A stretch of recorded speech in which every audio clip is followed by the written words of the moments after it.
Just revealed. Shocking truth behind Princess Leonor's military life. From the outside, her life seems golden. Heiress to the Spanish throne, daughter of King Felipe and Queen Letizia, and symbol of a new generation of royalty. But deep inside the military barracks of Zaragoza, Leonor lives a different truth. A truth of endurance, sweat, and unrelenting expectation. And today, the shocking reality of that life is finally revealed. At dawn, while Madrid still sleeps, Leonor wakes to the harsh sound of a bugle. The fairy-tale world fades, replaced by steel beds, folded uniforms, and strict inspections. Every button polished, every boot spotless. There's no exception for royalty here. Her fellow cadets do not bow. They stand shoulder to shoulder, equals under the flag of discipline. For Leonor, this is the first layer of her transformation. But why would a future queen endure such rigor? The answer lies in Spain's history. Her father, King Felipe, once walked the same path. Before the crown, he too wore the uniform. And now, Leonor is not just expected to wear it, she is expected to embody it. The Spanish people want more than a figurehead, they want a leader who has lived the burden of service. And that service begins here. Morning drills push her to the limit. Marching with heavy packs, weapons training under the unforgiving sun, and the constant reminder that failure is not an option. Imagine the weight, the eyes of a nation, the legacy of a monarchy, and the whispers of doubt around every corner. Can a young woman truly endure this? Can a princess really be a soldier? The truth is both harsh and inspiring. At first, she struggled.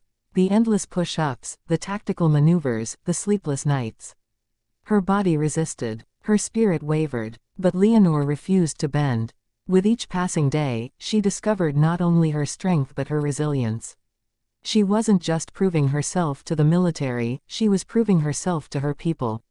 Inside the dining hall, another reality unfolds. No royal banquets, no silverware gleaming under chandeliers. Just metal trays, rations, and camaraderie. Here, Leonor learned humility. She laughed with fellow cadets, shared stories, and listened more than she spoke.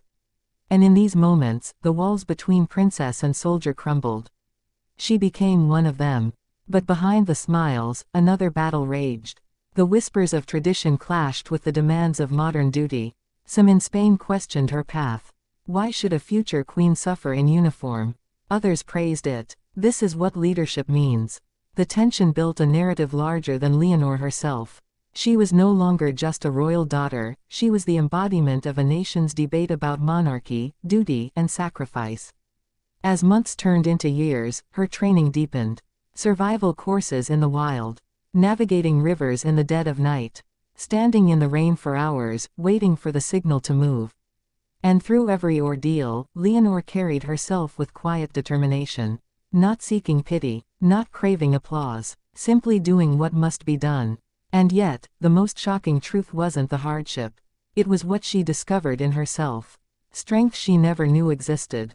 A sense of independence that could not be gifted by a crown but earned through grit. And above all, the realization that love, for her country, for her people, wasn't soft or romantic. It was forged in challenge, in sacrifice, in giving everything when you have nothing left. But here's the question no one dares to ask: what did this experience cost her? Did she lose a piece of her innocence? Did the weight of duty steal fragments of her youth? Those closest to her say yes. That behind her proud salute, behind the firmness of her gaze, lies a young woman who has had to grow. Faster, harder, than most of her generation. And still, she carries on. Because every march, every exercise, every sleepless night brings her closer to the throne. Not a throne built on luxury, but one built on service. When she one day becomes queen, the people will remember not the gowns she wore but the mud on her boots. Not the jewels on her crown, but the fire in her eyes as she stood shoulder to shoulder with those who serve. So the shocking truth is this: Princess Leonor's military life is not a chapter of suffering.